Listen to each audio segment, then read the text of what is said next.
and has the capacity to oppress individuals and communities. This again is a fact.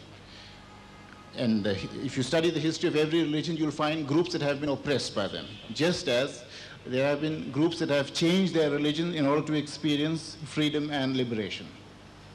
So, the liberal tradition within any religion would be open to interpretations of scripture, would be open to a dialogue with other opinions, would be open to particularly an acceptance of pluralism. There are many other things, but these three things I think are important in our own context. Firstly, an interpretation of the scriptures. Secondly, a dialogue with other opinions, even if you don't agree with those other opinions, whether they come from within the religion or from outside the religion.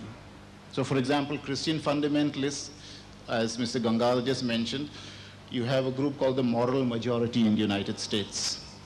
Many of the television preachers are of the fundamentalist persuasion. And sometimes you hear them on Radio Sri Lanka and sometimes on American TV too. Now, one of the things is that they bomb abortion clinics because they believe very fiercely that to abort a child is tantamount to murder. So therefore they say, we'll kill the murderers.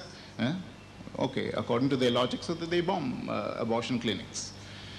So they are not prepared, therefore, for any kind of dialogue in this matter at all. Absolutely. So the first thing would be, therefore, a dialogue with other opinions, an interpretation of the scriptures, and an acceptance of pluralism. Nevertheless, the fundamentalist point of view springs from a theocratic view of society. Now, this is a word which give me a little time at least to elucidate it. Theocracy is a belief that God alone is the ruler, and all of us are under God's law. And if this is so, therefore, what human beings can do is not to make laws of their own by a kind of human consent or majority consent, but just obey God's laws. And God's laws are revealed to you in the scripture. So any theocratic government has this as a basis and is not open to dialogue at all. So if you don't accept this, you are in error. I am not in error. I am righteous in this matter. So this was a state of government in most countries of the world, including Christian Europe, right until roughly the 17th century. A lot of Christians or Christian governments regularly burnt heretics at the stake, regularly hounded out those who did not believe in certain tenets of the scriptures. You're familiar, for example, with what is called witch hunting. Today we use it for example, we are finding out someone who is of another opinion, and it's called the witch hunts. But the actual historical witch hunts which took place in Germany in the 16th century were horrendous, where thousands of women on mere suspicion of being a witch were firstly flogged and then burnt at stake, because witch hunting. Today we use it for example, we are finding out someone who is of another opinion, and it's called the witch hunts. But the actual historical witch hunts which took place in Germany in the 16th century were horrendous, where thousands of women on mere suspicion of being a witch were firstly flogged and then burnt at stake, because they were supposed to be the spouses of the devil. You're familiar with the Galileo case, where the church proscribed the teachings of Galileo and asked him to recant and put him in prison. All right, so this is the background, the history of theocracy. Now today, most countries in the world are not theocratic, at least not obviously so. But there is a kind of going back to theocracy in certain parts of the world, and we'll come to this in a moment.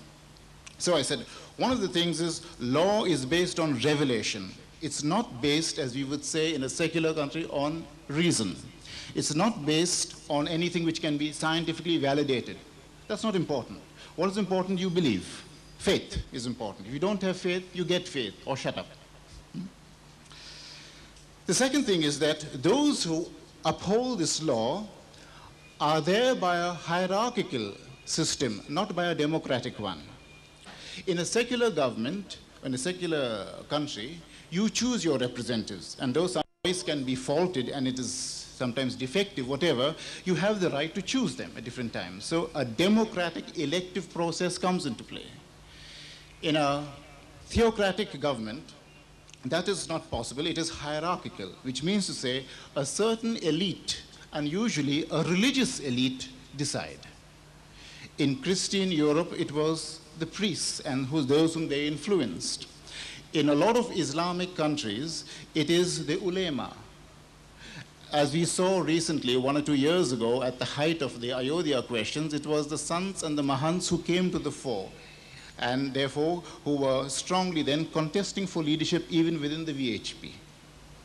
So you see, at some time or other, when you get into fundamentalism, you cannot avoid the fact that religious leaders come to the fore and take hold of the whole movement.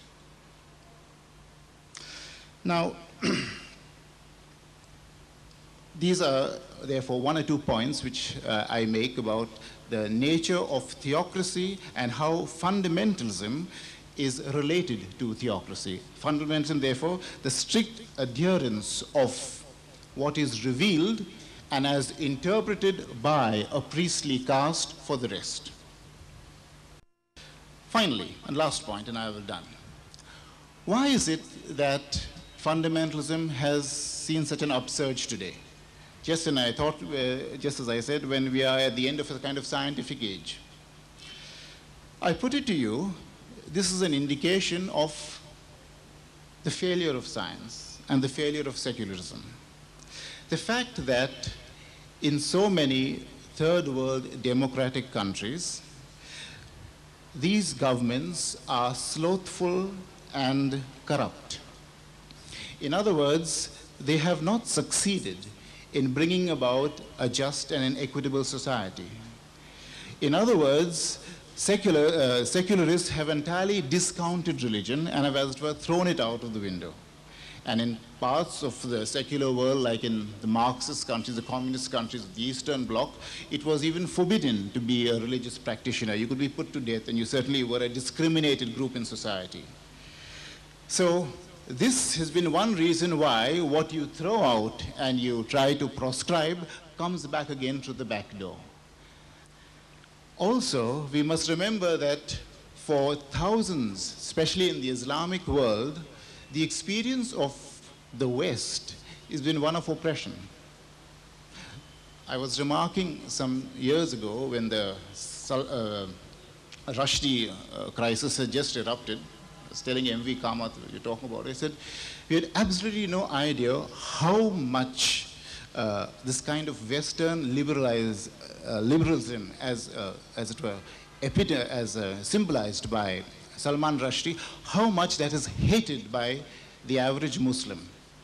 This is something which Salman Rushdie, in his own pride and arrogance, utterly discounted. Now, I think this is something to be taken into account, that the experience of millions of people in the third world, whether they are Islamic countries or whether they are Buddhist countries, whether they are Hindu countries, when they look at the West, which they call the Christian West, which is not the Christian West, but is the post-Christian West, because it is already secular and atheistic. They've got nothing but hatred for that. But this also is a reason why thousands of religious leaders say there's nothing that you can hope for from that kind of civilization. Their children are on drugs. They've got no future at all. Rather, come back to your own roots, come back to Islam, come back to Hinduism, come back to Christianity, come back to the Bible. This is one of the... So this is one reason why fundamentalism is growing in popularity, for example, all over West Asia. Today, young Egyptians are not of the peasant class, or not of the laboring class who become fundamentalists. They are those who have returned from the West, students, who form a good bit of the Muslim Brotherhood in Cairo and in other parts of the West Asia.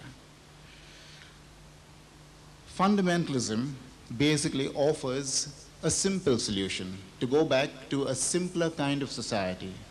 I personally don't believe it is possible. It offers a solution which would be valid 2 or 3 centuries ago. It's no longer valid today. Today, in fact, we live in a pluralist society. We live within a scientific age.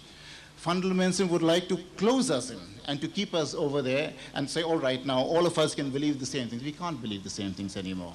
Therefore, the challenge is to make a democratic, secular society work. If it works, there's no threat at all from fundamentalism. And all those countries, that I was just reading the papers recently, Morocco is a good, Tunisia is a good example of that, where alone of almost of the whole of the Arab world, it has managed to hold the fundamentalists at bay. Because Bourguiba, when he came into power, spent 25% of the budget on education. And that